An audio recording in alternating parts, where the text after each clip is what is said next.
दोस्तों नमस्कार, मैं कपिल रस्तोगी स्वागत करता हूं आपका आपके अपने चैनल मार्केट स्टडीज़ पर। दोस्तों बात कर रहे हैं इंडियन आईटी दिग्गज कंपनी, एक जाइंट कंपनी इन्फोसिस के बारे में।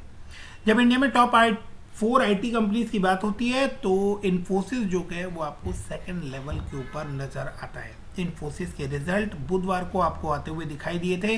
अगर लास्ट 1 to 2 ईयर की बात करें तो बहुत ही अच्छे मोमेंटम में, स्पेशली लॉकडाउन के बाद से अगर आप देखें तो 500 रुपए के लेवल से तकरीबन इसने 2000 रुपए के लेवल जो है वो टच किए हैं। काफ़ी अच्छे मोमेंटम में आपको स्टॉक दिख रहा है पीछे 2 सालों से।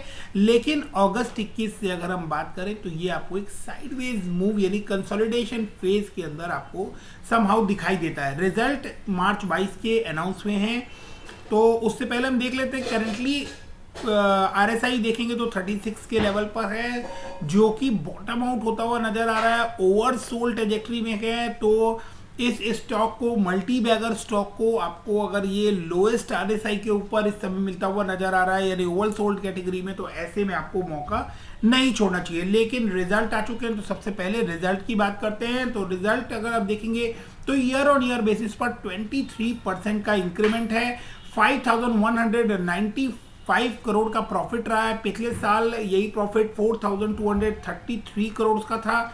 और क्वार्टर ऑन क्वार्टर बेसिस पर देखेंगे तो मार्च में आपको 5078 करोड़ का नेट प्रॉफिट देखने को मिला था। कंसोलिडेट रेवेन्यू की बात करें तो 18% का जंप है कंसोलिडेट रेवेन्यू में, और 28,986 करोड़ का रेवेन्यू रिपोर्ट हुआ है। एक साल पहले यही रेवेन्यू 23,665 करोड़ था। क्वार्टर ऑन क्वार्टर बेसिस पर 6% की इंक्रीमेंट है, और 26,000 करोड़ के रेंज से बढ़कर ये 28,000 करोड़ के रेंज में हमें जाता हुआ दिखाई दिया। अगर हम इसके बाद देखें तो ऑपरेटिंग मार्जिन जो है वो जून क्वार्टर में 23.7% रहा था। एक बड़ी डील 2.6 मिलियन की हमें जून क्वार्टर में आती हुई दिखाई दी थी। काफ़ी अच्छे मोमेंटम में आपको स्टॉक उसके बाद आता हुआ दिखाई दिया था, लेकिन उसके बाद आपको ये कंसोलिडेट करता हुआ नजर आ रहा है। ऐसे में आपको चार्ट के ऊपर जो कुछ इंपॉर्टेंट लेवल है वो यहाँ पर समझ लेने से बहुत बड़ा फायदा हो सकता है। ऑलरेडी एक दिग्गज आईटी कंपनी है। इस कंपनी को आप किसी भी लेवल पर अपने पोर्टफोलियो में जगह दे सकते हैं। यहाँ आप एक देखेंगे एक पैरेलल पैटर्न के अंदर काफी लंबे समय से ये चलता हुआ नजर आया, हालांकि वो एक अपवर्ड मूवमेंट के अंदर यहाँ पर आपको दिखाई दे रहा था। और आप देखेंगे कि लगातार इस लेवल में ये आपको रेजिस्टेंस फेस करता हुआ दिखाई दे रहा था। इसके साथ साथ ही आपको ये लंबे समय तक इस लेवल पर सपोर्ट भी इसके अंदर मिलते हुए नजर आए। यहाँ आपको इस रेंज के बाद आपको ये स्टॉक जो है ये कंसोलिडेट करता हुआ नजर आ रहा है तकरीबन 1650 रुपए के लेवल पर। तो इन लेवल्स को आपको बिल्कुल नजर बना के रखनी चाहिए। आप देखेंगे कि एक अपवर्ड मोमेंट में अभी भी आपको ये जाता हुआ दिखाई दे रहा है, लेकिन बेस जो है वो ऑलमोस्ट फ्लैट हो गया है। उसके बाद की ऊपर की जो रेंज है वो 27 डिग्री का एंगल ऑलमोस्ट यहाँ पर आपको बनता हुआ नजर आ रहा है, जो कि एक राइजिंग एंगल है, और इस एंगल के बाद आपको ये स्टॉक बढ़ता हुआ नजर आ रहा है।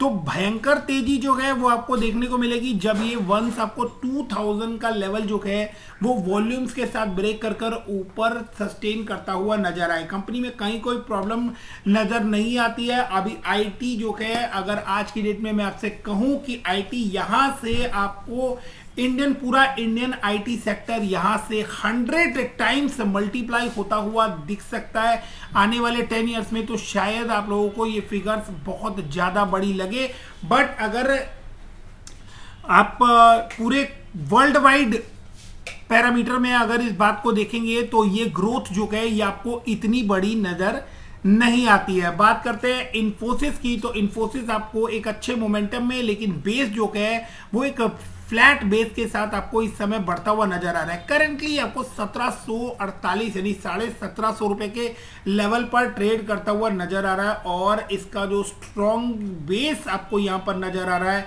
वो है 1770 रुपए के आसपास, यानी 1760-1770 रुपए के आसपास। और आप देख सकते हैं कि एक बार दो बार नहीं, मल्टीपल टाइम्स इसने इस लाइन के ऊपर सपोर्ट लिया है। आप यहां पे देख सकते हैं मोर देन 8 या 10 टाइम्स आपको इसी रेंज के अंदर अगस्त 21 से लेकर अभी तक ये सपोर्ट ले चुका है। और इसके अलावा यहाँ आप देख सकते हैं लगातार ये रेजिस्टेंस फेस कर रहा है, तो ये रेंज भी आपको वाइड होती हुई दिख रही है। अगर आप इसके अंदर अभी परचेज करते हैं तो भी आपको इसके अंदर शॉर्ट टर्म में भी अच्छा पैसा स्विंग ट्रेड में बनाने को मिल सकता है। तो 1670 के लेवल पर वैसे इसके रिजल्ट्स जो है वो काफ़ी अच्छे आए हैं, लेकिन लास्ट दिसंबर क्वार्टर से अगर कंपैरिजन करेंगे तो आपको नेट प्रॉफिट में जो है हल्की गिरावट देखने को मिलेगी। शायद इस वजह से आपको ये स्टॉक जो है ये अभी थोड़ा और गिरावट लेता हुआ दिखाई दे, लेकिन ये एक प्योर गोल्डन अपॉर्चुनिटी होगी अगर ये स्टॉक आपको 1650 से लेकर 1670 के रेंज में कहीं पर भी मिलता है, तो ऐसे मौके को बिल्कुल मत चूकेगा। ये एक 100% बाइंग अपॉर्चुनिटी होगी। इसके बाद अगर किसी ऐसे पोजीशन पर कि मार्केट के सेंटिमेंट्स और खराब हो जाते हैं या कोई एक्सटर्नल न्यूज ऐसी होती है या किसी भी क्वाली की वजह से आपको इस स्टॉक पर असर आता हुआ दिखाई देता है, तो नेक्स्ट लेवल जो है वो 1540 से लेकर 1560 रुपए के लेवल्स हैं, जिन लेवल्स पर इसने तकरीबन जून 21 में 2 हफ्ते के आसपास से आप कहें कि जून 25 से लेकर और जुलाई 21 महीने के आसपास इसी लेवल के अंदर कंसोलिडेट किया है। तो ये जो लेवल्स हैं इन लेवल्स के ऊपर बिल्कुल बनाए रखिए नजर, आकर आप 1650 से 1670 की रेंज में इसको बाय करते हैं तो आपको शॉर्ट टर्म में जो टारगेट मिलते हुए नजर आएंगे वो कम से कम 2100 रुपए तक के टारगेट आपके पास आने वाले हैं। और अगर ये उसके ऊपर क्लोजिंग देना स्टार्ट कर देता तो फिर आपको ये स्टॉक जो है ये एक बड़े ट्रैजेक्टरी की तरफ बढ़ता हुआ नजर आने वाला है। मिलते हैं अगले वीडियो में, कुछ वैल्यू एडिशन हुआ हो और आपके फायदे की बात हुई हो तो वीडियो को लाइक और चैनल को सब्सक्राइब करना ना भूलें। Thank you very much.